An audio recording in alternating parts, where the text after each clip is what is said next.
Take off, so high I cannot see Adolf. Now I got these rappers all breaking up a sweat, cause every time I get up on the mic I come correct. And I learned it from the best, always dressing something fresh, looking for a little dime, big butt and nice chest. Yes, they heard I used to rock Guess, but now I'm rocking clothes that ain't in the stores yet. Travel back in time, I'm in a vortex, trying to make it work out, think I need more reps. Used to take a bus, now the boy board jets, cause kids got me buzzing like a fucking hornet. They say I got next, tell them that I got now. It's all Disney, boy, my family proud. Make them say L, make them say O. The hoes that tell me yes, the same ones that tell you no. Whoa, I ain't just an average Joe, way above the average flow. Boy, my life is most dope. No matter where life takes me, find me with a smile. Be soon to be happy, don't be laughing like a child. I never thought life would be this sweet. It got me cheesing from cheek to cheek, ay, ay. And I ain't gonna wait for nothing, cause that just ain't my style. Life couldn't get better, this gon' be the best day ever. If it ain't about a dream, then it ain't about me. Go a couple full weeks without a good night's sleep. Imagination, making musical creation. Rest in peace, Mac Miller. Rest in peace. The good die young. Young, very, very young. Age 26. Gone too soon. I will say that. Gone too soon. Ladies and gentlemen, this is episode 257 of the Team Hill podcast. We are now live here on YouTube.com. Thank you for tuning in tonight. If you're new here, hit that subscribe button down below. Give this video a big old thumbs up. We're also available on iTunes, Stitcher Radio, PODBEAN, also over at Spotify. As always, it is me. It is Steve. I'm here at it one more time again. As always, I'm here joined by the homie himself, Big Mike, from the Big Mike Wrestling Recap Show. Big Mike, how are you? How are you tonight? I'm doing a little okay. That intro sort of is hitting me deep. Rest in peace, Mac Miller, man. Been listening to him for a while, and it sucks that he's gone now. Yeah, man, absolutely. Again, it's unfortunate. Again, the good die so young. Young too soon. Gone too soon. Gone too young. It's very, very unfortunate. And I'm just lost for words, dude. Because I'll be real about it. I was at work today, and I found out, through one of my coworkers, randomly, he just came up to me, out of all people, he just came up to me. He's like, "Hey, man, you heard the news about Mac Miller dying?" I'm like, "What are you talking about? What?" And it really, caught me by surprise. I think it caught a lot of people also by surprise, and it just caught me, and I'm like, wow, I didn't want to believe it at first. And, I go on my phone during my break, and I see the news, literally everywhere on Facebook. Literally every single, social media outlet you can imagine, bruh, him dying. He passed away. Breaking news. Rapper Mac Miller died at age 26 due to overdose. Yeah, man, it's just...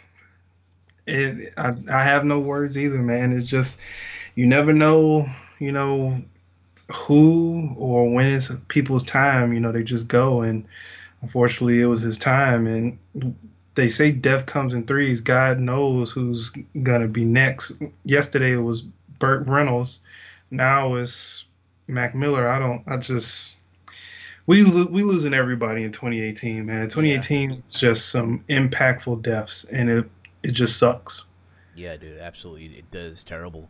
It's crazy too, because literally yesterday we lost Burt Reynolds, and now today we lose Mac Miller. It's very unfortunate. It's very, very unfortunate. Again, he was 26 years old, dude. I'm older than him. But 26 is not an age to be going away, especially in a condition like this. And again, I understand that we live in an era where, again, drugs literally, it's everywhere. You know what I mean? But if you know someone that's going through drug problem, drug addiction, get them help. There's help out there. There's people that do care. There's people that are out there that are going to always try to keep an eye out for you. Don't ever feel like you are not welcomed or appreciated or, you know, thought of, if you will. But again, thoughts and prayers go out to the family and friends of Mac Miller. And again, just gone too soon. 26 years old, man. 26 years old. What else can we say? You know, what else is there to say? Guys, if you guys wanted to chat, give us your thoughts on Mac Miller. What was your favorite song of Mac Miller? What have you? Like right now, I'm playing Best Day Ever. You know what I mean? And again, one of my favorite songs as well. That and Nike's on My Feet. Again, Mac Miller, I'll say this. And I'm going to say this just to wrap this up regarding Mac Miller. And maybe you might want to say something else also in closing on this topic. But I'm not really into today's hip-hop. I'm not really into it in today's genre, right? There's some artists that I will listen to here and there. And Mac Miller is the exception. Or was in this matter. But still, I think his music will still live on forever in the eyes of a lot of people. And it's crazy because he was supposed to have a concert in November here at Hulu Theater in New York. And it's like, you know? Very, very unfortunate. He was getting ready to go on tour for his new album that just dropped a couple of weeks ago. Exactly, man. Yeah. But again, man, guys, gone too soon, and it's sad. It really, really is sad, dude. But anywho, man, we got lots of to get into this week in the world of professional wrestling.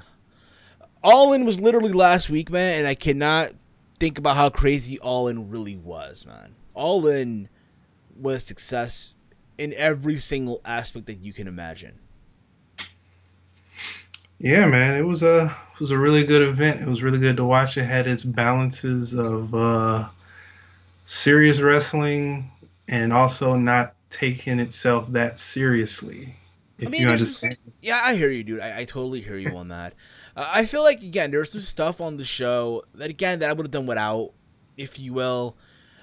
But at the same time, again, I thought everything on the show was amazing about it. You know what I mean?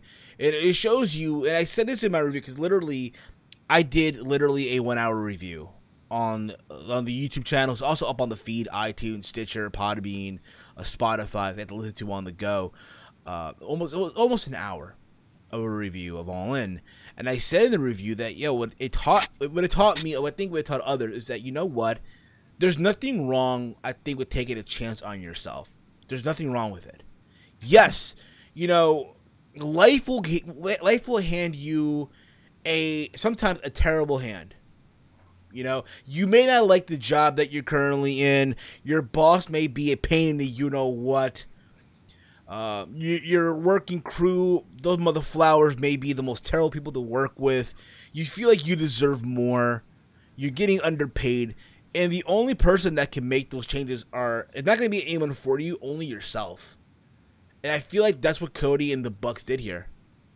Hands down, I think that's what they did. You know?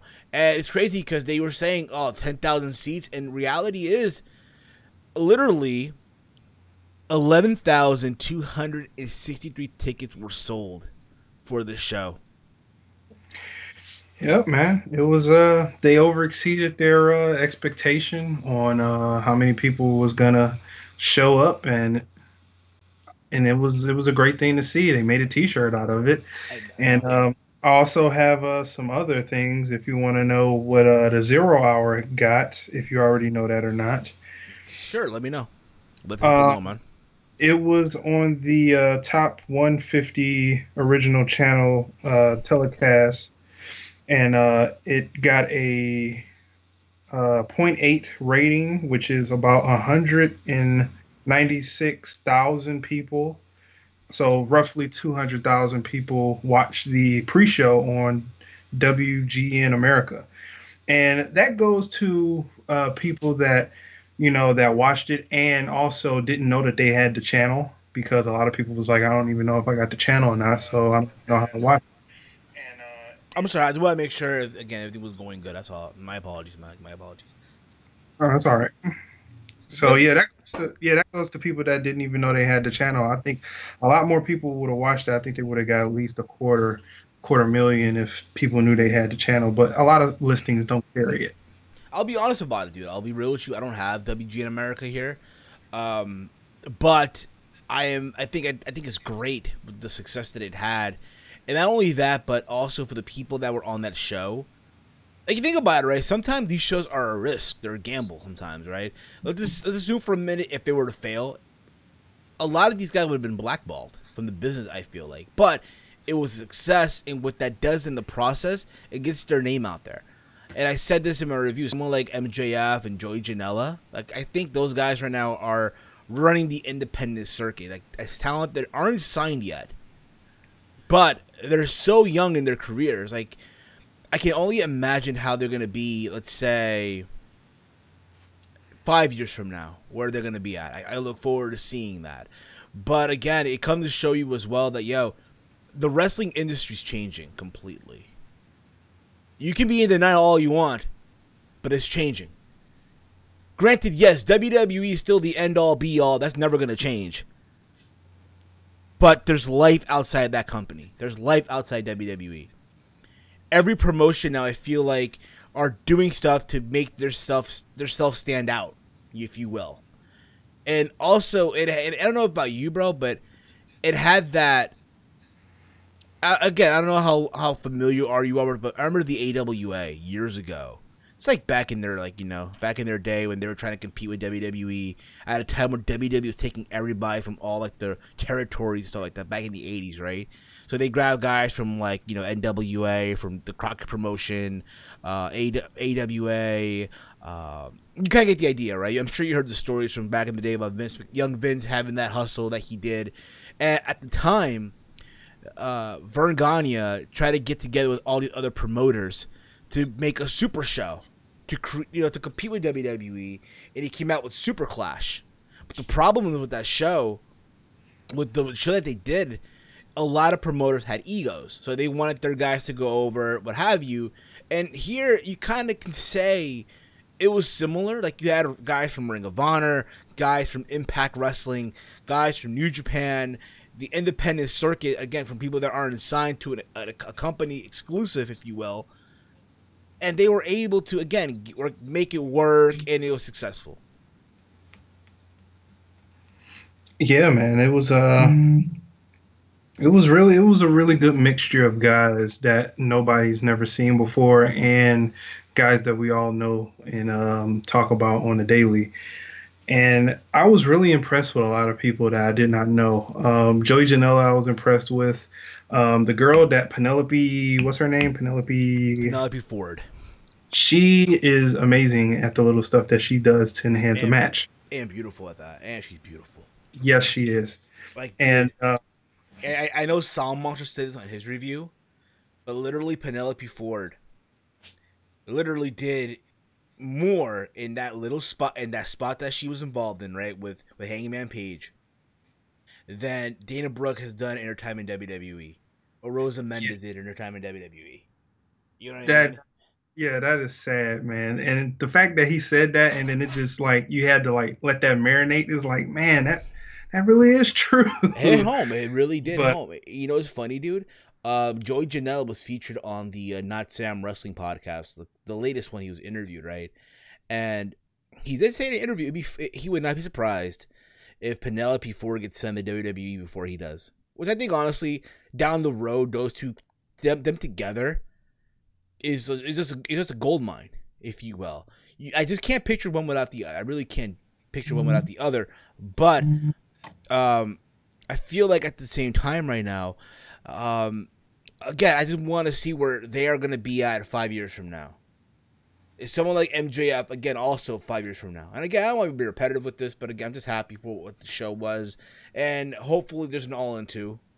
I hope there is, but we'll see. We'll see what happens. We'll get there when we get there. Also, guys, by the way, in case you guys realize it, on this, if you're watching us right now through YouTube live on the air, we do have the phone line closed. Yes, we will be taking live calls momentarily. So if you guys want to call into the show, give us your thoughts on All In and stuff that we're talking about, feel free to call in once we open the phone lines. Once we do, you dial the number that's literally on the bottom there on the screen, 718-473-0813, and give us your thoughts on what we're talking about. Anything you guys want to add in and chime in on, feel free to. All right, mother flowers. Mike, let's get in with the obvious, bro. So over the weekend, or over this past week, WWE posted they've been very active, if you will. I know even your phone is going off right now. Holy crap, Mike. Yeah, sorry about that. It's all good, bro. It's okay. So, Mike, over the week, WWE have been very active on their social media, as they always are, right? YouTube, Facebook, Twitter, but more importantly, the most important app they've been very, very heavy on. I don't know if you know this, Mike. I don't know if you know this or not. And no, I'm not talking about Tout. I'm talking about Instagram, IG, what the kids call it now, right? So, on Instagram, 5 days ago, they posted this picture, right? And the description, right, the caption writes here, end quote, here are the top 10 factions of all time. Which one is your favorite? And if you're looking at this, bro, they have this emoji. They put an emoji like there's doubt. Like they know what they're doing. They know, like, holy crap, we're about to get in so much heat. Just by the little emoji they put, right? Like they already knew, right? And these are the top 10. And this got a lot of people within the wrestling community riled up. They got everyone just to lose their minds. Like, how dare WWE do this? How dare they, go out of their way to insult the fans, if you will? Man, I'm looking at this thing here, and when I tell you, there's two mistakes. Well, if you really want to say, well, one, there's four mistakes on this. Which we'll get into. Well, of course. So, Mike, I don't know about you, but I am looking at the list right now. I'm not sure about if you are or not. Yeah, I'm looking at it right now, too. And this list, here's the thing about it. There's some people, I guess you can say, but then at the same time, it's like, if you will.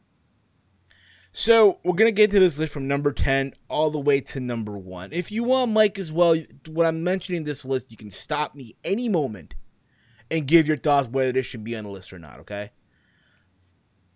And if you guys want to chime in too, on here in the chat, feel free, give us your list as well, your top 10 faction stables.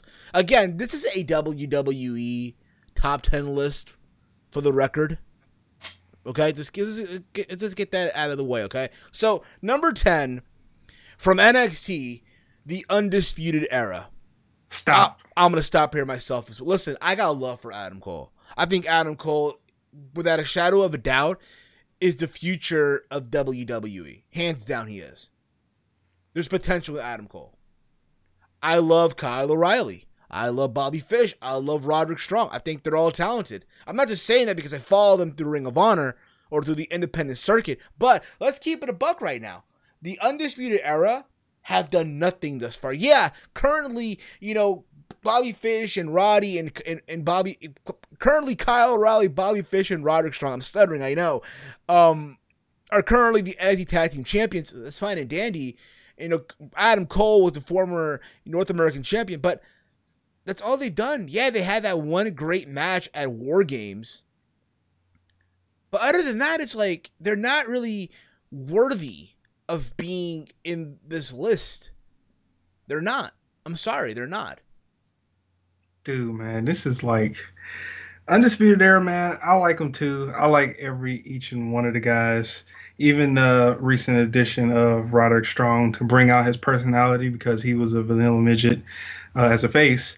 But that's nonetheless. But Undisputed Era, man. You with the words of all time.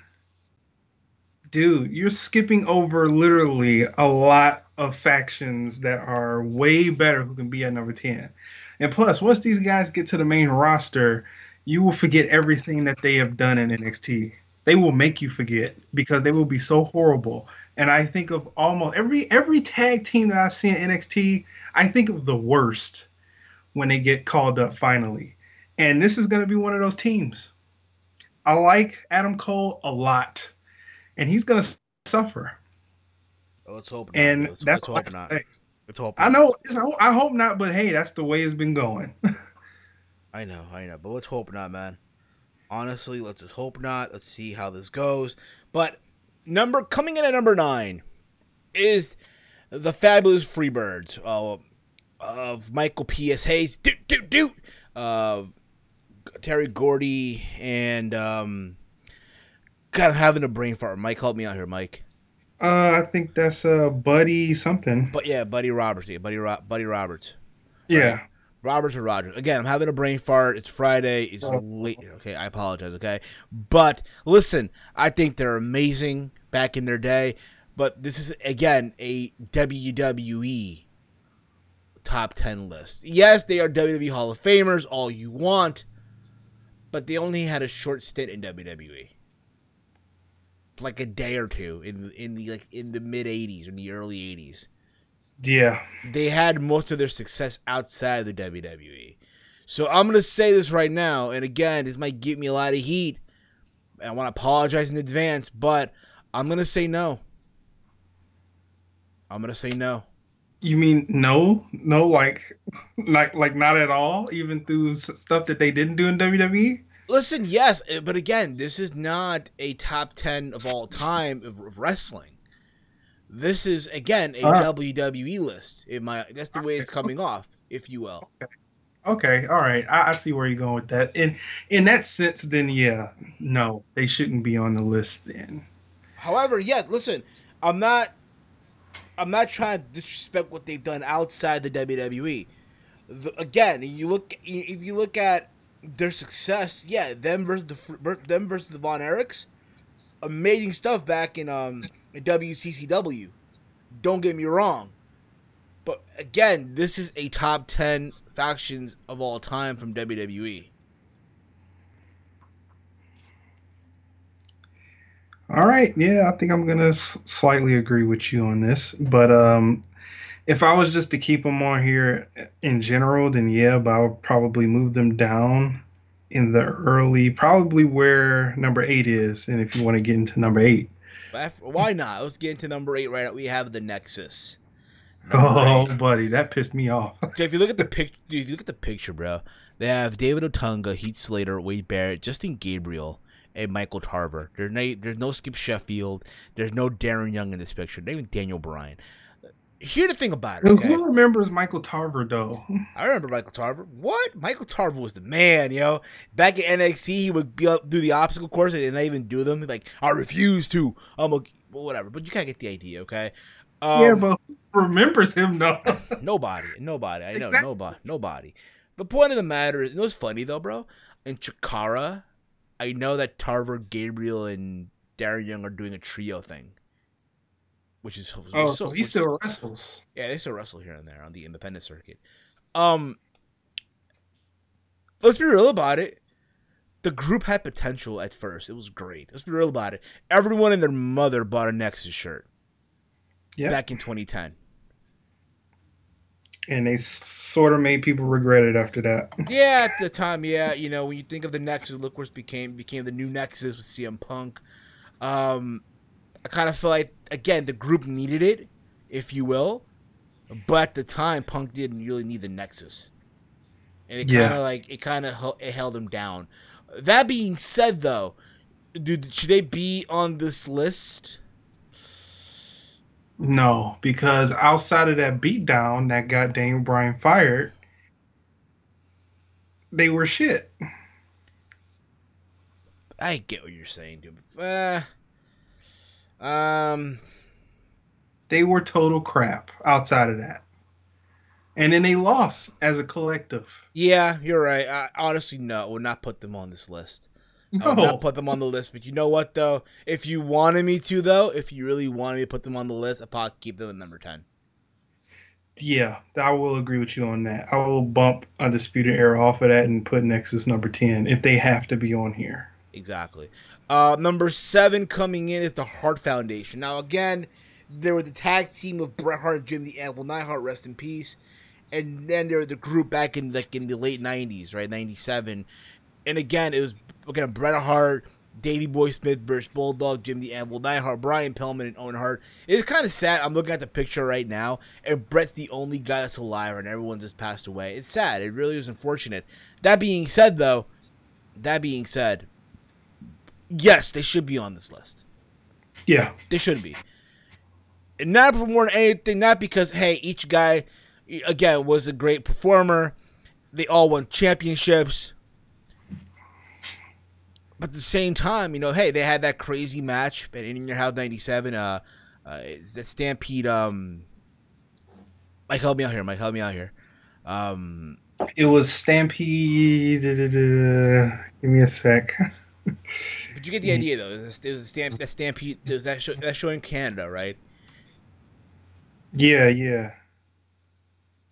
Canadian Stampede. It goes Canadian Stampede. Yeah, Canadian Stampede. Yep. Again, it's Friday. Having the brain fart. I apologize in advance.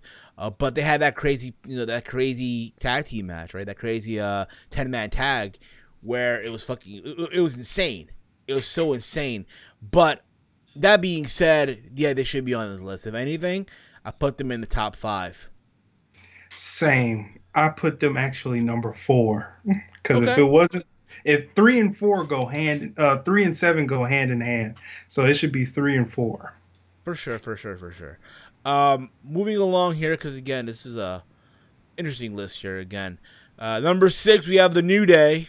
At number 6, Big E, Kofi Kingston, and Xavier Woods, the current 5-time WWE World Tag Team Champions. Listen, they sold a lot of merch. They sold a lot of bootios and pancakes and T-shirts. To be real about it, I'll give them credit for a gimmick that was supposed to fail. They made it work. Yeah. Yep. In my opinion, if we put Nexus number 10 and we keeping the Freebirds where they're at, or if you're taking them off, I'm keeping them where they're at. Okay. I'm putting them 8. I'm putting them New Day is number 8. So we're bumping the Nexus, right? We're putting the Nexus. Yeah, we're taking the Nexus off. We're putting New Day at 8. Okay, fair enough. I agree with you on that. I think the New Day should stay. If you really wanted to, you can make the argument. You can remove them. It's up to you. But I'll keep them at number 8. That's my honest opinion. Yep. Number 5. Now we're at the half. We'll come up to number 5. We have Evolution. Not the pay-per-view Evolution, but we have the faction Evolution. Batista, Triple H, Ric Flair, Randy Orton. Randy, as American, they're all like holding hands here. It's very funny because they're all like grab each other's hands here and stuff. So, Yeah. This was at a time when it was Triple H's reign of terror, right? Mm-hmm. Again, it did help out two guys in the long run. It helped the futures of Batista and Randy Orton. So it served the purpose, if you will. Yeah. I'll say yes, but honestly, I would keep them in number... I don't know. I mean, you could keep them in number 5 if you really wanted to. Yeah, you could, and I'm definitely doing that because if it wasn't for them, that was my childhood. So Yeah. I'm keeping Evolution at 5. Okay.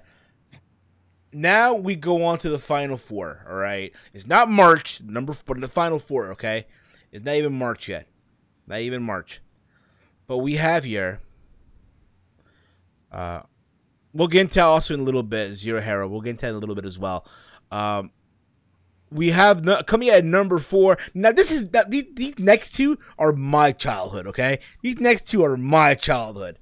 Number 4, the NWO, Hogan, Hall, and Nash, the original 3. You know what? I get it. You know what? The WWE version was terrible. I get that. WCW's was the one that changed the industry. But then again, if I keep them on the list, I have to keep the Freebirds back on. You know what? Scratch it. We're keeping the Freebirds back on the list. F it. We're keeping them back on the list. I'm putting the Freebirds back on the list now. Because again, if I keep the NWO, people gonna think, oh, I'm a hypocrite because you took out the Freebirds. You know what? You're right. So we're keeping the NWO. We're keeping the Freebirds here. Okay. That being said, to me, the fact that you put in the NWO at number 4 is an insult. It is, and you gotta pay attention to detail. But then again, though, the 4, 3, and 2 is like if you will. No, not in my opinion. Again, you gotta pay attention to detail on how they use these pictures. they got the WWE version of NWO. They were depleted. They were there, and one reason really they have the same similar story to 3MB. They were supposed to be the Shield before the Shield, but things went left, and then they became a joke. And if we're using WCW, NWO, they're number one. Okay, fair enough. But this is WWE's though. Yeah. So if this is WWE's version, you got to keep them at 4, man, because it was a fiery plane crash from reintroducing them to trying to take out Austin and Rock, and from them turning on Hulk at WrestleMania 18, and then them just slithering away, and then Kevin Nash doing that little run that he did that was weird. So, fair enough, dude. Fair enough. But again, it's like right now. But I'm keeping the NWO. If it was up to me, I'd probably put them in number 2, maybe number 1. But again, it's up to people's opinion here. Number 3 is D-Generation X. So it's Triple H. I want to say it's Billy Gunn, Road Dogg, and X-Pac. Again, there's China. There's Rick Rude, R.I.P. China, R.I.P. Shawn Michaels, which we'll get into also later on in this podcast as well. They were the group that helped WWE in the Attitude Era. Granted, it was Austin, but also D-Generation X, I believe, as a response to the NWO. Again, back in my childhood, you had to make a choice. Were you down with the NWO or were you down with D-Generation X? It was really a tough choice to make back in the day. That being said, yes, they should be on this list. And honestly, I put them at number 4. I would. I can't argue with you. Yeah, I put them at number 4 too. Because they were a response, if it wasn't for NWO, we wouldn't have gotten, the sophomoric stuff from them in '97. So, and if you listen to a podcast, on iTunes and stuff like that, and like Eric Bischoff and Bruce Pritchard, that DX was pretty much a response of that. Yeah. And Eric Bischoff said it was a copycat. So it is what it is. But yeah, so I put him at 4. Yeah, okay. We can put him at 4. Now we go on to number 2. Number 2 being the 4 Horsemen. We have here the picture is Ric Flair, Arn Anderson, Barry Windham, and I'm about to say Tessa Blanchard, but no, Tully Blanchard. You might as well say Tessa Blanchard. I know they look alike. I know they do, but again, it's just Tully Blanchard. I met the guy. He's very cool. Here's the thing. Yes, they were that cool. They were the group that showed you swag, if you will, and style back in the day. Granted, this is a WWE, if you will, but at the same time, they never really. And now I'm thinking about it, Mike. They didn't specify WWE. Right. They just said best factions of all time. Exactly. So very insulting. I know. That being said, you know what? The 4 Horsemen should be in the top 4, top 3, what have you. Hell, I'd even say number 1. Yeah, no. Yeah. I'd even say you number can 1. argue number 1, but I'm keeping them where they're at, and I'm putting them in the Listen, 4, 3, and 2, you can argue for number 1, hands down, in my opinion. Yeah. I don't care who you are, but you can argue for number 1. Between 4, 3, and 2. 4 being the NWO, 3 being DX, and 2 being the 4 Horsemen. Now, let's get into what pissed off a lot of people within the wrestling community this week when this list came out 5 days ago. Ranked at number 1. No, it's not DX. No, it's not the NWO. No, it's not the 4 Horsemen. No, it's not Evolution. No, it's not the New Day. No, it's not the Heart Foundation. No, it's not the Nexus. No, it's not the Freebirds. No, it's not the Undisputed Era, thank God. But at number 1, it's the Shield. Oh, God. I just want to know. Okay, Rollins, Reigns, and Ambrose. I want to know, whoever made this list, whatever drugs you are on, buddy, Mother Flower, if I have to pick Bobo of the week, it has to be the person that came up with this list. Oh man, that is, again, we're gonna start. You know what? You know what, Mike? We're gonna start a new concept on the show, new segment called Bobo of the Week. And this week's Bobo of the Week is the person that came up with this list.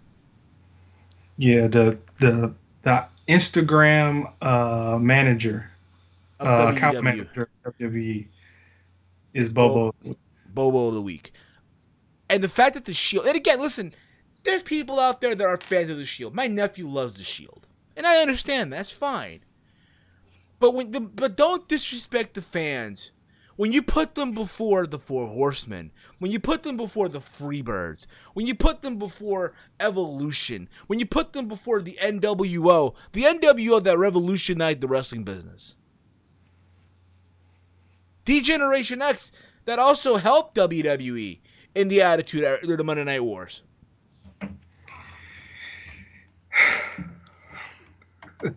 It's like, and you know what? I don't want to say it's the Roman Reigns agenda. I don't want to say that.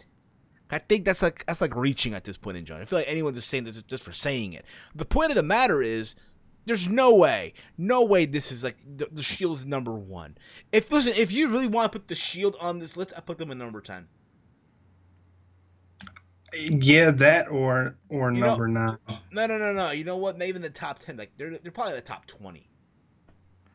Yeah. My thing is, where's the Nation of Domination on this list? Where's the Nation of Domination? Dude, I'll put freaking Los Boricuas on this list. Bro, I'll put the Mean Street Posse on this. I'll put the Mean Street Posse on this list. What up? I'll put the Oddities on this list. Dude. What's that other team? What's that other team? Don Castle was the what's that team? Don Callis, excuse me. I forgot, dude. Holy crap.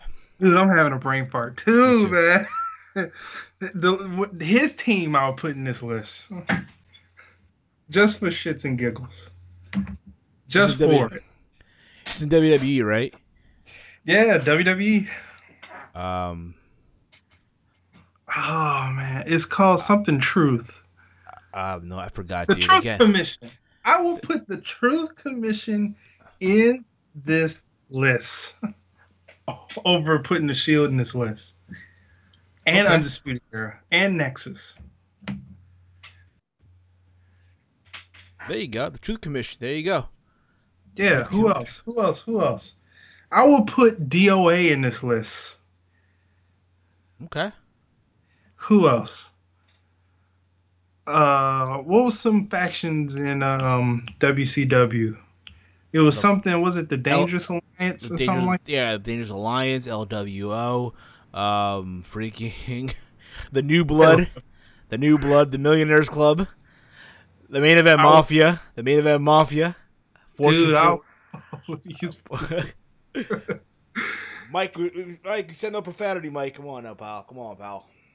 Yeah, I'm sorry, but I hit a boiling point when I saw this. But this is one thing. You put these guys number 1. I want to know what makes them better than the Four Horsemen. What did they do to transcend wrestling now? And what was their main? I'm having trouble putting this together because my brain is so scrambled right now. What was one of their highlights? Can you name me a highlight that they did that was just so transcending in their tenure together in their first run? I don't know, bro. You caught me there. Say that again, dude. Say it again. What was their highlight of them being a stable? What was the one thing that was like, oh, remember when the Shield did this? That was so great. They're one of the best factions. What did they do? I guess they took an Undertaker and London. Remember that? It's like the I remember Undertaker. that, but that was not like, oh, remember that? I know. You know, people when you think of the Four Horsemen, you can Okay, think of I remember now. Remember they had that stare down with the Y family back in 2014. Everyone lost their minds. I mean, even if that, like, listen, they should not be on this list. Again, there's people that are fans of the Shield. That's fine and dandy, but they should not be on the list. I'm sorry. It is what it is. It was moving along, Mike. Because again, I know you can even separate them and say, is Roman Reigns better than Ric Flair? No. Is Reigns better than Barry Windham? No. Is Roman Reigns better than? Huh? I'm just kidding. I'm kidding. You could go on with that. In each faction that's on this list. Is Dean Ambrose better than Arn Anderson? Like, come on now. No. No. Is Dean Ambrose better than Buddy Rogers? I mean, I don't know. Buddy Rogers? No. Is Seth Rollins better than is Seth Rollins better than Doot?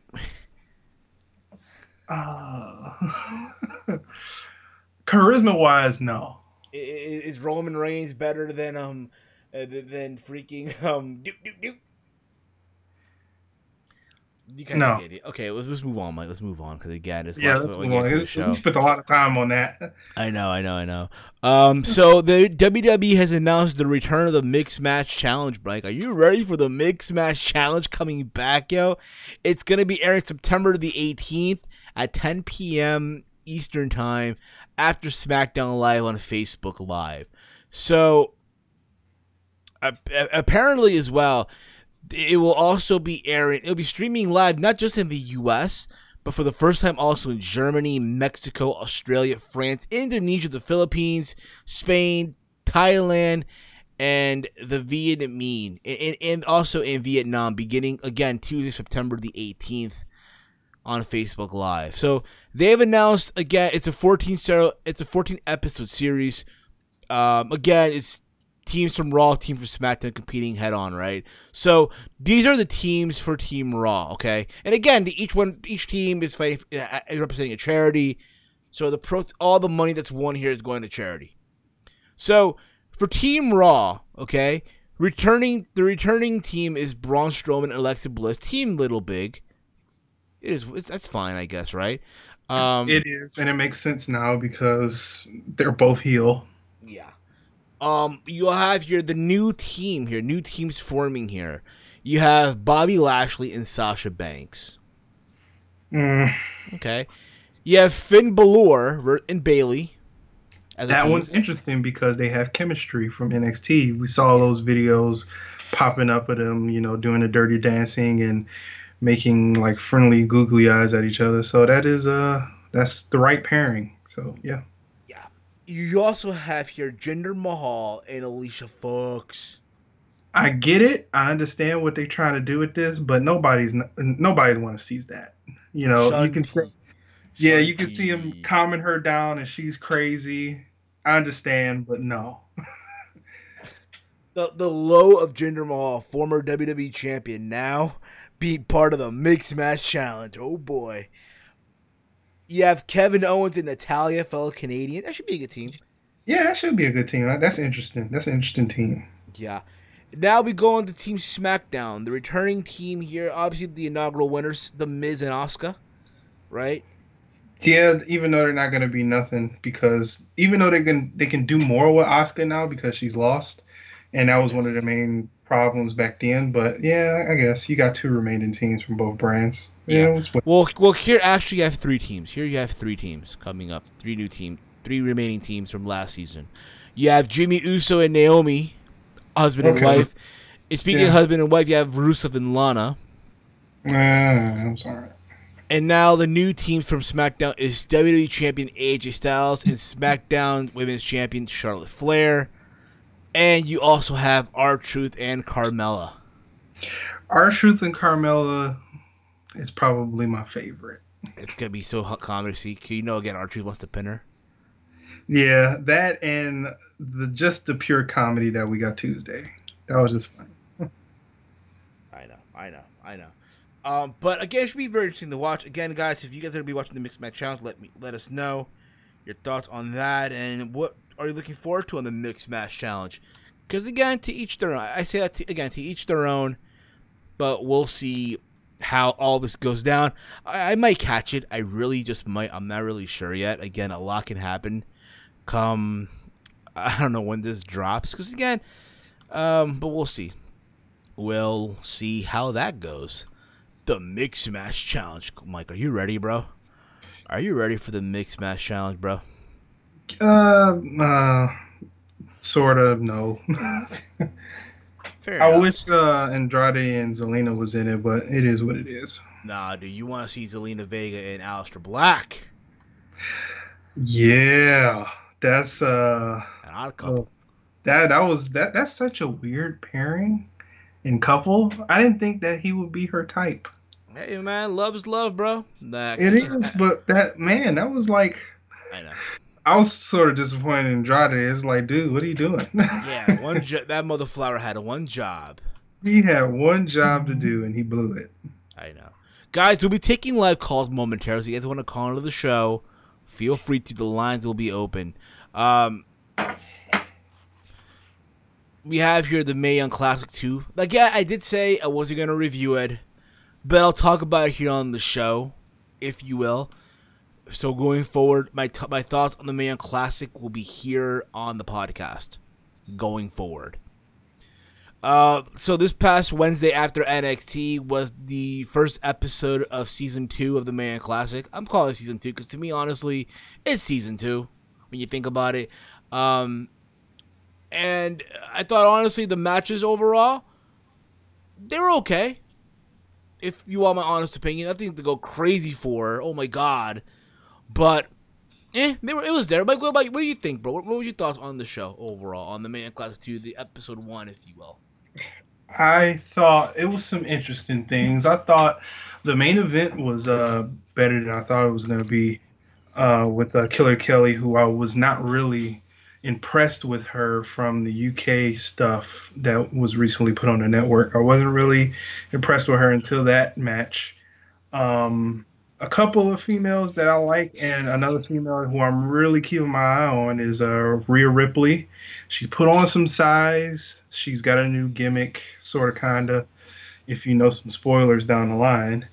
And she just really has a new look, and she has a new feel to her. And not to really plug anybody else's stuff, I was watching JD from New York, and he said that if you want a real riot squad, you should dump Liv and Sarah Logan and put Rhea Ripley with what's her face, Ruby Riott, and add maybe one more person. Okay, that would be a nice team.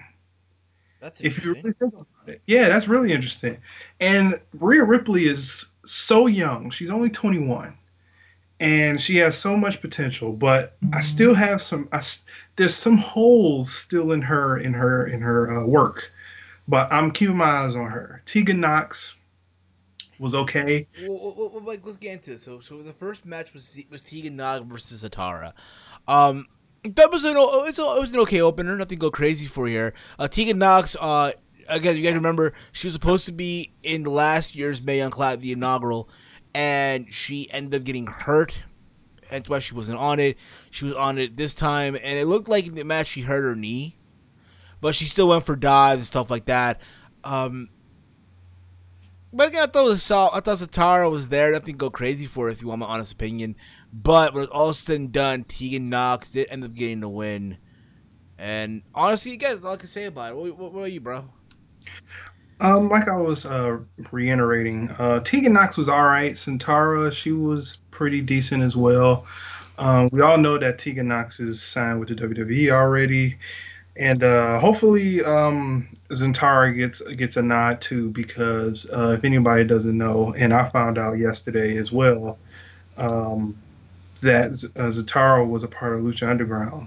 If anybody watches that still, and yeah, just all of these women you're here to watch these women and just, analyze and see them pretty much grow if you've never known them or see them. So that's the whole purpose of this class, this tournament. So moving on. Moving on, yeah, exactly. She won. By the way, Tegan Nox did win with the Shining Wizard, and I Yeah, guess the she's part of. shiniest. So okay. She is teaming up. I'm assuming on the house show, the NXT with Dakota Kai, right? She's the one that's teaming up with her on the road. If I'm the, Yeah, okay. yeah, okay, yeah. That's where I've seen her. Okay, with the Team Kick stuff. Dakota Kai, I'd give it to her. I'm sorry, I'd just give it to her. But that's beside the point, though. We have here the next match here on the next match we had here was Rhea Ripley, who you mentioned just earlier, and MJ Jenkins. I've seen MJ Jenkins before. I've seen her wrestle on Impact Wrestling here and there. I'll be honest, she's not really my cup of tea. That's my honest opinion. Rhea Ripley obviously ragdolled her here. MJ, you the thing about it. See, this is my take, okay? If you want to show off Rhea Ripley, you should have had her just squash MJ Jenkins. I get it. You want to showcase every single woman in every single match. I get that. But I feel like here you should have just had Rhea Ripley just literally just walk all over MJ Jenkins. What do you think, Mike? Yeah, like I said in my review, MJ Jenkins reminded me of Beyonce in Austin Powers and Goldmember. If anybody's seen that movie, that's the third Austin Powers movie, and her gimmick reminded me of that. And it might not be everybody's cup of tea. I've seen a couple of people's reviews already on it. Not their cup of tea. I thought it was okay of a gimmick. Her in-ring stuff was decent, but to lower end. Rhea Ripley, it was the shining star in this whole thing. She pretty much got most of the offense. And like I said before, you just got to keep your eyes on her because she's really growing right now. And yeah, so that's all I have. I hear you, man. Absolutely. From there, we go to Lacey Lane versus Vanessa Craven. Vanessa Craven is like the 6 foot tall, 200-pound monster, right? And Lacey Lane is this little. She reminds you of Leo Rush with dreads, dude. Literally, that's what she is. She's Leo Rush with dreads, which is funny because Leo Rush was literally in the crowd. It was funny. So throughout the show, that superstars from Raw, SmackDown, and 205 Live appear in the crowd, like that little cameo. Yeah, they're in the crowd. They're enjoying the matches, right? I thought this match told the story. Hey, here's this giant, tall girl, Vanessa Craven, trying to like just stomp all over Lacey Lane. Lacey Lane got beat on and beat on and beat on, and she overcame adversity at the end with her crucifix bomb and managed to hit it and get the win. Yeah, I thought this match when it first started, I thought the pace was like, oh yeah, we're getting ready to get this, As soon as Michael Cole said this is a David and Goliath, style matchup, and then the start of the pace was good, and then after that, Oh, you already knew, like you just knew this. Yeah. Yeah, I was like, after that, I was like, oh, this is not what I intended to see. But I came out really wanting to see more of Lacey Lane, who is signed to the Performance Center, and really sort of not really care about Craven. And the reason why is because I felt like her footwork was not on par, nor her timing, nor anything else. So Well, you got to remember, Mike, the story. Hey, there's just a giant, tall girl who can probably. I'm not saying she can move like that, but still, at the same time, too, the people that won here a lot of times again are the ones that are signed. Because again, not everyone here is signed, if you will. So right, I think the one person wasn't it like one girl that made it almost all the way that wasn't signed. I think that was Toni Storm, right, last year. Yeah, she was in the semifinals. She wasn't signed, so I know that's the inaugural, bro. Come on, man. I guess so. Okay, you got okay. but hey, man, it is what it is, man. I keep on saying it is what it is. That should be a shirt. It is what it is, man. But moving along here, okay. So then we had the main event. The main event being we had here Killer Kelly versus Miko Satomura, legend in Japan. Apparently, she wrestled at the age of 16 in WCW. I thought the match was a great match. It picked up at the end. They didn't have Miko just swash all over this girl, Killer Kelly. But it was a great back and forth match. When it was all said and done, though, listen, Miko said a marvel with her kicks. You can feel those kicks from here, if you will. Mm-hmm. I don't know how it's like, bruh, there's just no way. There's no way a girl like her should be kicking like that, especially at her age, right? But she's amazing, though. Like, holy crap. It makes you think, like, yo, you know, I'm not sure she'll be signed to WWE. I could definitely see her being a trainer down the road at the Performance Center, but that's just my honest opinion. But that being said, Miko goes on to the next round. They made it this whole big deal. Like, she's a legend. I get it. But they made it seem like, oh my gosh, she just won the world title. Yeah. With that embrace at the end. But yeah, Miko surprised me in a sense because number one, haven't seen her. Number two, her nickname in Japan is the Final Boss, and which is a dope nickname to have. And she showed you why she was nicknamed the Final Boss, because she turned it up literally after that head scissors, and she elbowed the crap out of Killer Kelly, and then after that it just went off the races. And she did like this cartwheel knee drop, which looked devastating. Like that's what like took me. I was like, this woman is great. Like all of this, she's amazing. She's amazing. All this talk, like, holy crap, she's amazing. Mother Flower, she's amazing.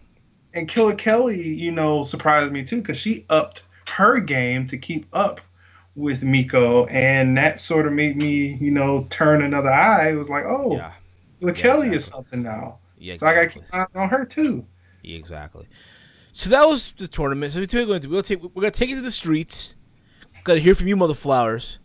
All right, get your thoughts in. What you guys want to talk about on the show again regarding Mac Miller, All In, the top 10 list, anything you guys want to talk about regarding that, let us know. The phone lines are open, 718-473-0813. Call in now.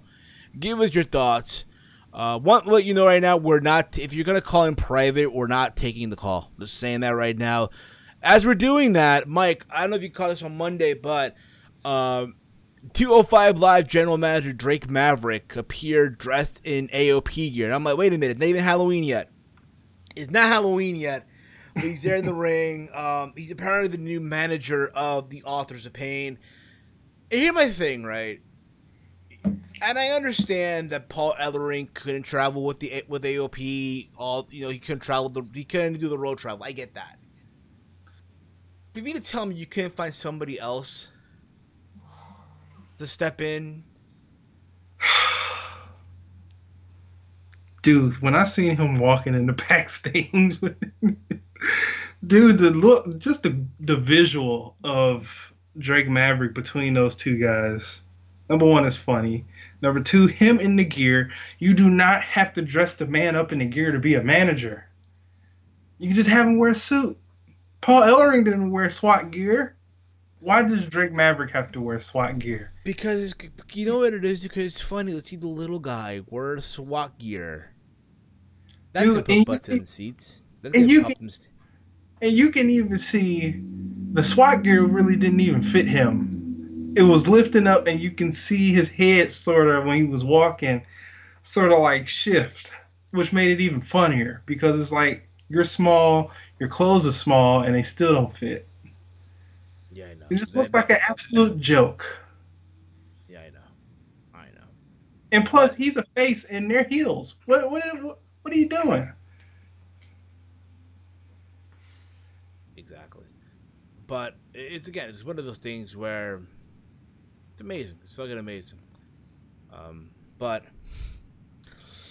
1 second here. But again, also moving along here. I don't know if you guys know, but there's been talk of Pentagon Jr.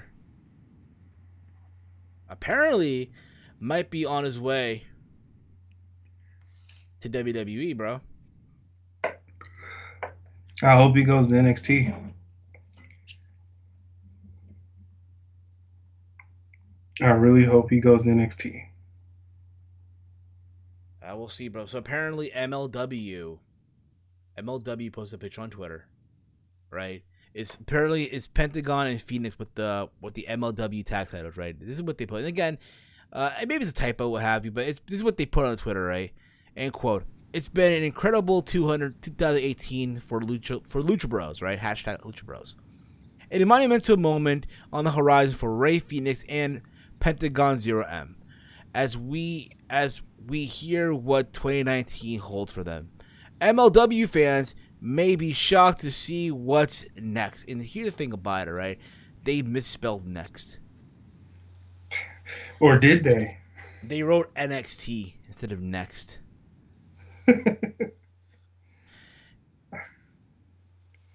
I think it was on purpose. I don't know, bro, but again, it's one of those things where it's like, hey, man, they just, I don't know, bro. Honestly, could it be? Here's the thing about it. I think the person who fits in WWE more is Phoenix. I don't think Pentagon really fits. Like, how can you book Pentagon in WWE? Honestly. Especially if he hits the main roster. That's scary. That's scary things to think about. I know. I think that, again, it's scary, it's weird, but it's like, bruh, can you imagine that? Okay, I'll be real about it. As much as I like Pentagon and Phoenix, I'm just keep it 100 with you, bruh. I don't think WWE's for them. I think Phoenix has a deal. I think, but Pentagon is Lucha. like, but Pentagon, I don't know, bro. I don't know about Pentagon. I don't know neither. I don't know, bro. We'll see. We'll see what goes on with that. But moving along, guys. Again, if you want to call into the show, the phone line's open. 718-473-0813. Give it your thoughts. What we're talking about. Again, the phone line's open, mother flowers. Excuse me, I just belched there. Okay, it happens. Oh, Wendy. I don't call this on Raw Monday, but there was a tag team match, right, between Dana Brooke and Ember Moon versus Sasha and Bayley. Right? Yeah, a weird pairing. Bro, Dana Brooke missed the tag. How do you botch a tag in a tag team match, bro? I knew she was gonna get killed for that too, because she can't do anything right. You know what I heard too, bro? You know what I heard too? Apparently, tickets for Evolution are not selling that fast. They thought it was gonna. Dude, man, they were saying that before until they had to release Trish Stratus versus Alexa Bliss, and they're still not selling because the matches suck right now, except for the Mae Young Classic final. Yeah, dude. Like, their tickets are selling really slow, and it sucks because, again, WWE really they're so badly trying to get this show out there. You know what sucks too, bro? They're hyping up 3 shows at once. Yeah. They're hyping up again. They're hyping up Evolution. They're hyping up Hell in a Cell. Which, by the way, dude, Hell in a Cell is next week. Right. I was looking at the dang Titantron at SmackDown, and I was like a week away. I was like, holy crap. And they're also hyping up the Super Showdown in Melbourne. Which that's probably going to be the better show, even though it's mostly tag team matches. Which, again, 3 shows you're hyping up at once. At the same time, bro, they're shoving down your throat on Raw Triple H versus Undertaker for the last time. Keep this in mind. I enjoyed the segment between Michaels and Taker. I enjoyed it. I thought, honestly, it brought me back to 2012. That nostalgia, like, holy crap, you know what I mean? And it's crazy. It's sad, too, when you got to bring back the old guys. When the old guys get more reaction than the main roster right now. You know? Yeah. But the big thing that I got from this, hey, Shawn Michaels might come out for one more match, and honestly, I don't want to see it. I don't want to see it, dude. Not because Shawn Michaels cut his hair and now he looks like his age, but I feel like now it's like, no, bro. He retired. He's done. He moved on, if you will. Don't be Ric Flair, if you will. Yeah, really don't be like Ric Flair, because even though I would want to see Shawn Michaels mix it back up, but not with The Undertaker, even though that was like one of the best matches ever, you can make an argument at WrestleMania 25. And just to don't play with my emotions either. If you're gonna take him out of retirement, do it. But if you're not gonna do it, and this was all a ruse, you know how many people are gonna be mad that you did this? Like, this is a lose-lose situation right now. If you don't go full on with this, I heard, yeah, and I know, bro. It's just so insane right now what's happening. It really, really is. But speaking of Raw and what happened, I'm sure you saw the ending of Raw this past Monday when Jobbers attacked. So they did the whole thing where, yeah, the Shield got arrested. And they, again, is WWE insulting the intelligence of the wrestling fan? Because apparently they got arrested and they saw a judge and they posted bail that fast on Labor Day. Hey, Mike, did you know that courthouses work on Labor Day? Late at night? I did not know that. They don't work late at night here on holidays. Heck, they don't even work at all. Mike, did you know, Mike, that you can get arrested and see a judge on Labor Day just like that, bro? And post bail. I didn't know that. I didn't know that at all. And again, I feel like the writing team, again, they just don't think about what's gonna what the wrestling fan will react to. You know what I mean? And that's the problem. Like these writers, they'll just come up with something, and again, it comes down to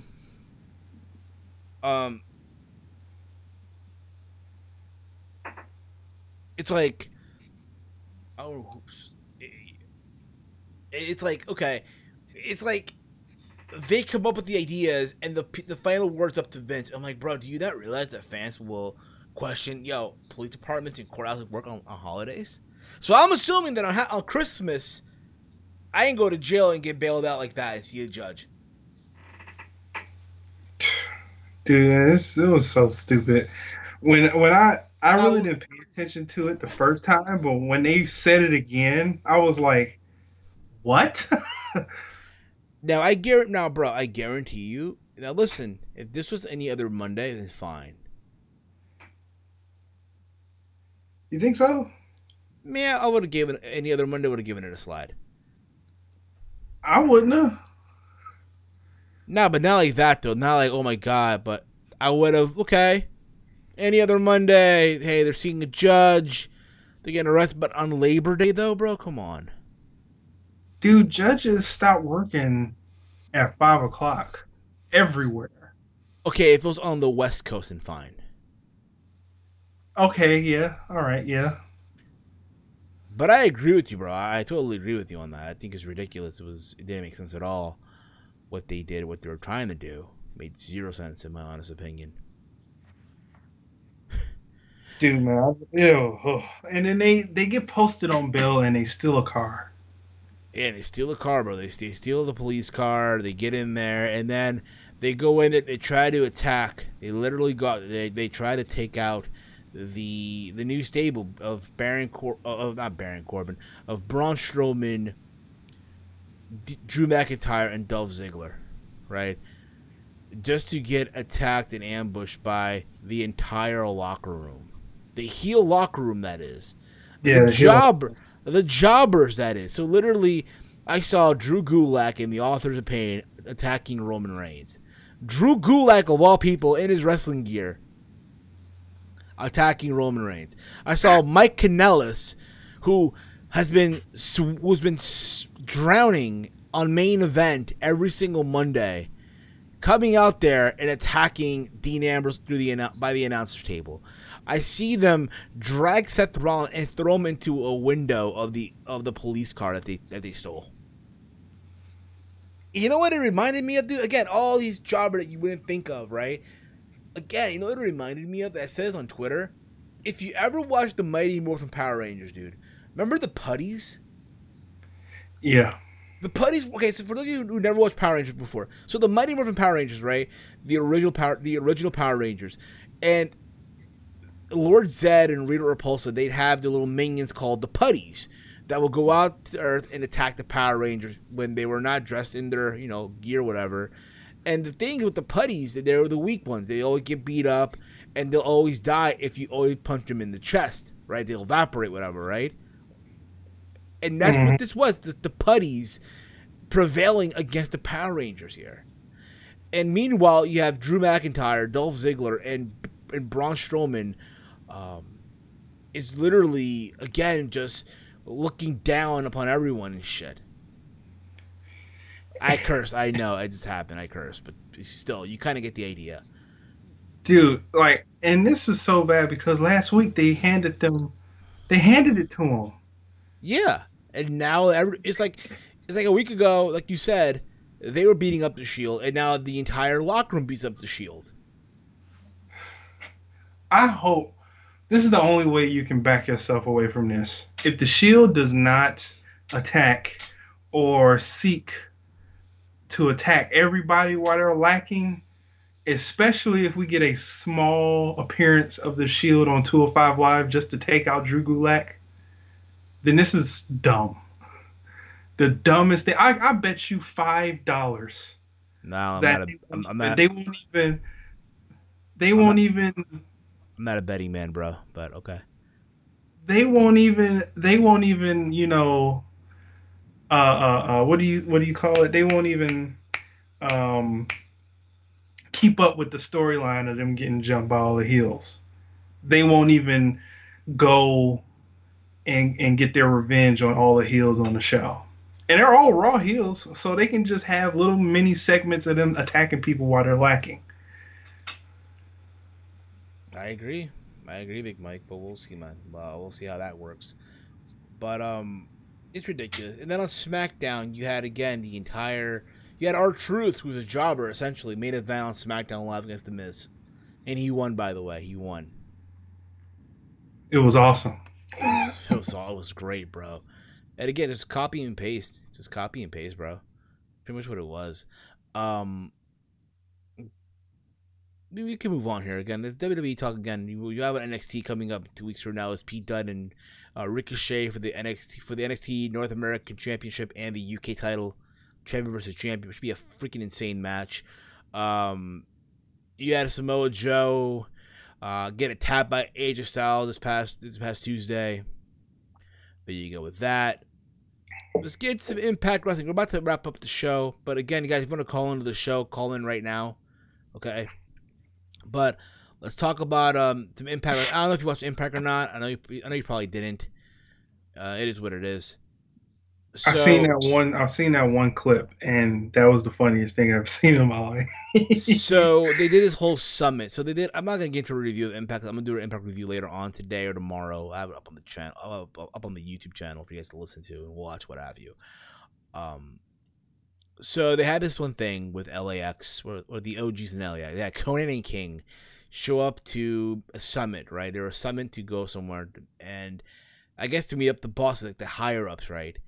And they go in, they go to this like apartment building or what have you, but obviously it's like a bar lounge. You know, this like it's probably a space in the Rebel Auditorium where they're taping Impact. They're taping Impact at a nightclub, right?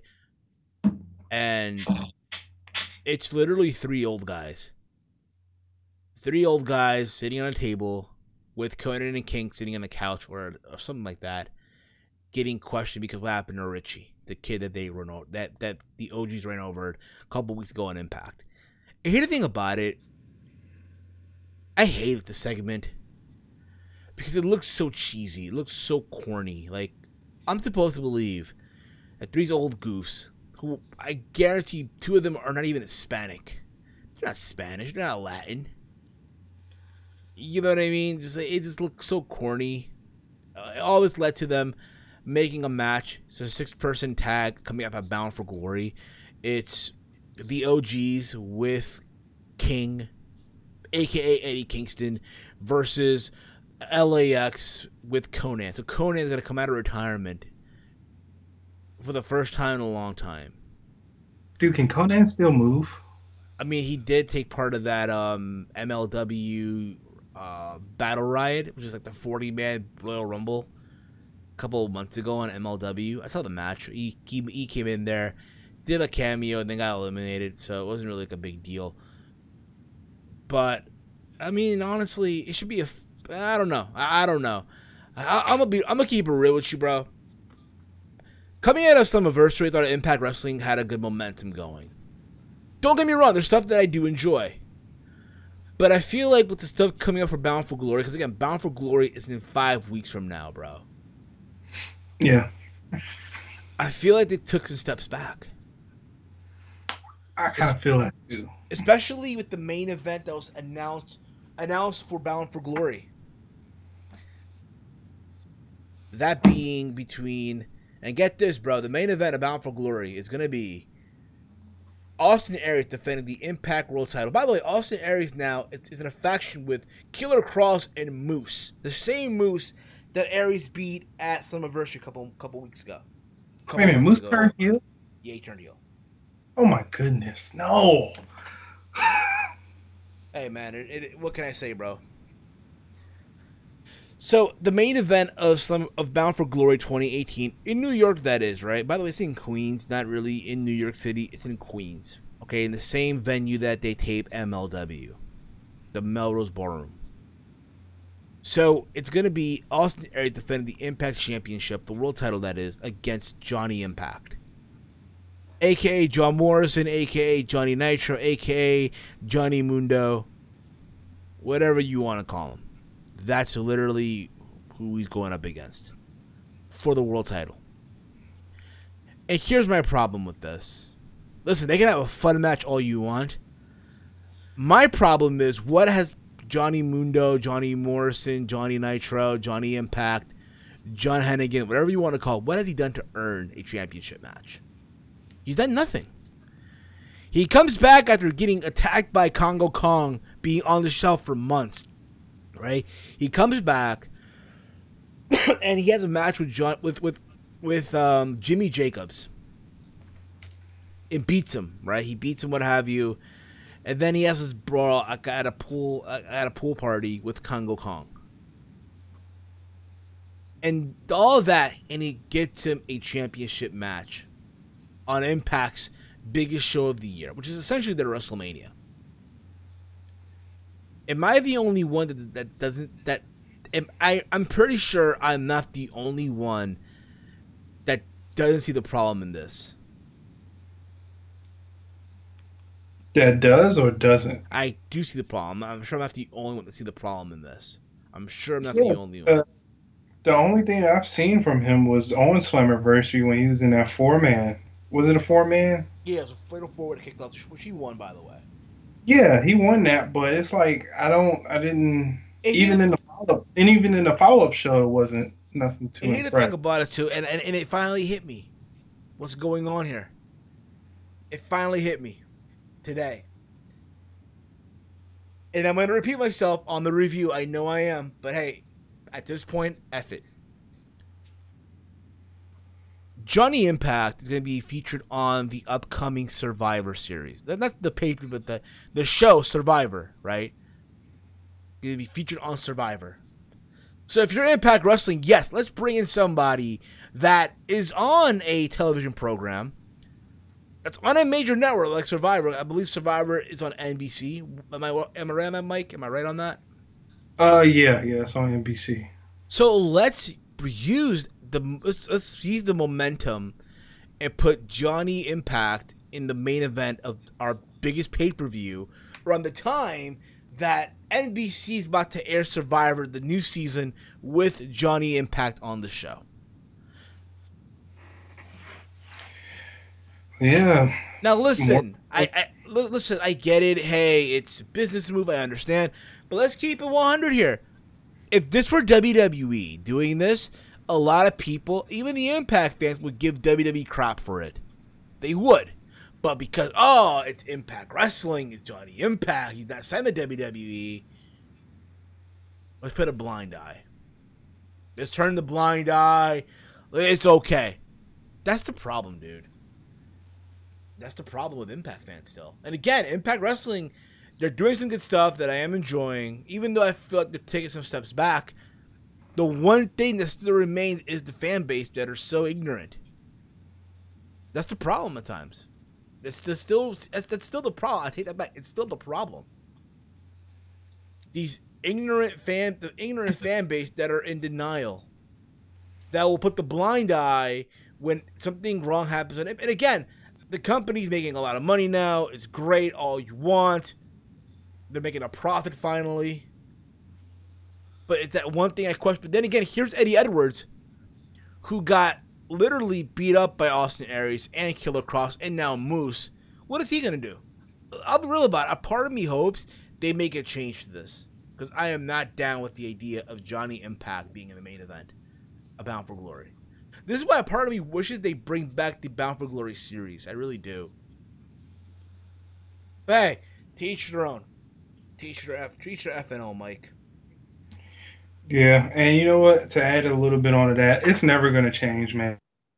It's just fans will be fans, and they just get worse over time. I guess. But Mike here, chat me up, Mike here. Anything you want to say in closing before we wrap up the show, man? Chat me up, Mike. I would like to, take it back just a little bit on SmackDown. I was there live. That's right, you were? Yeah, and a little disappointed in the crowd, man. The freaking crowd there, the whole hard camera side was tarped off. That's literally like 4 sections, and the whole upper level was tarped off, the entire upper level. So and I heard that 43% of the arena was tarped off. So that means it was roughly only about 6,000 to 7,000 fans there. And WWE just has to do something, man, to get their attendance back up, because the last 2 times I went to events, it was dang near packed. And now they're just drifting away, and I can see it now. I think also the problem is this too, and this is my honest opinion, take it for what it's worth. You gotta remember, it's September, it's their low month, and not only that, but bro, Tuesday's a work night, it's a school night, especially now that the kids are going back to school. You know what I mean? So the last thing is, if you're a parent, like if I were a parent, the last thing I want to have happen, and again, and I love wrestling, I know my kid would love wrestling too, but the last thing I'm going to want is have my 10-year-old or my 7-year-old son or daughter be up late at night at 10 p.m. knowing it's a school night. Knowing that, hey, the next morning, the following morning, I got to get up early for work, they got to get up early for school, and the last thing I'm going to have is have them sit there for that long, and then, hey, guess what, another hour of 205 live. And then the dark match. Like, nah, bruh. Better to, but I do see your point, though. I do see your point. Yeah, and I went to Hell in a Cell last year in 2017, and it was way more people. No area was tarped off almost. Like, literally, no area was tarped off.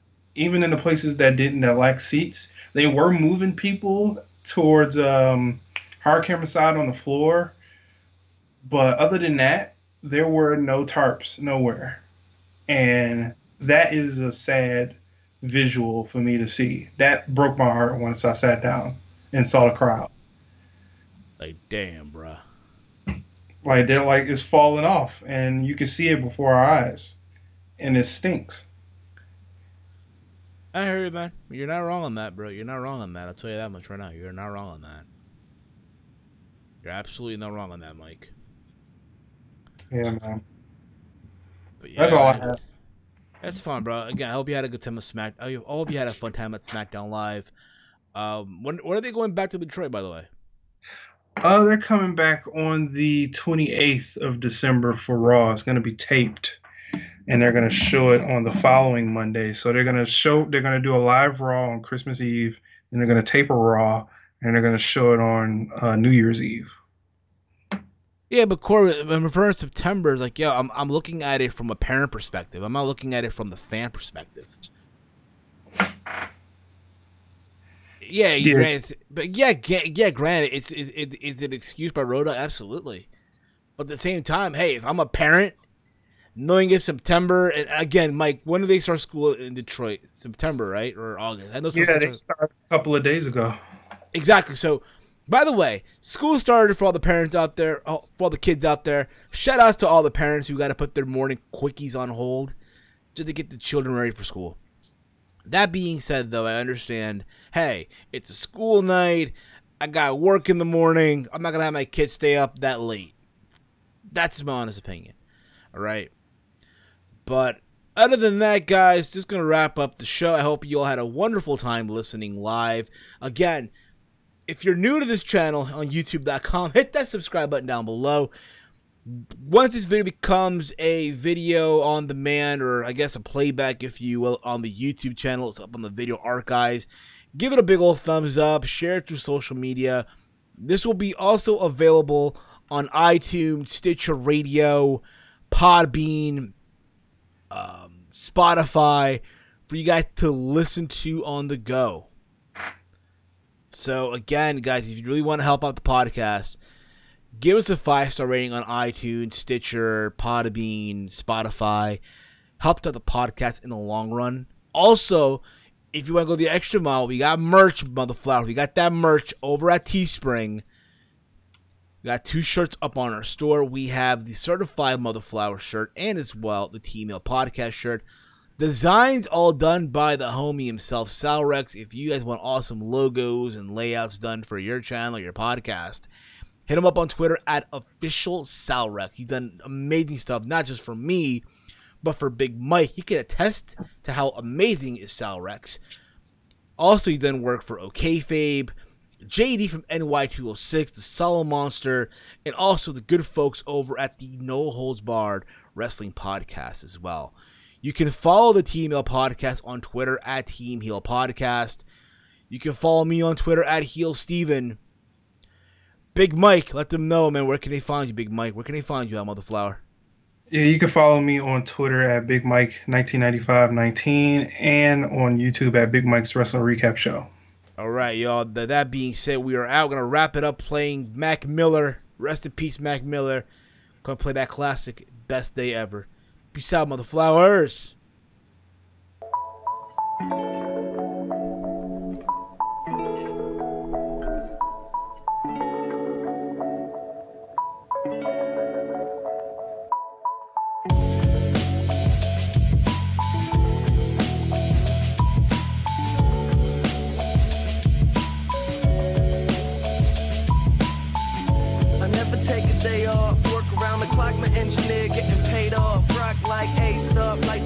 Take off, so high I cannot see. Adolf, now I got these rappers all breaking up a sweat. Cause every time I get up on the mic I come correct. And I learned it from the best, always dressing something fresh. Looking for a little dime, big butt and nice chest.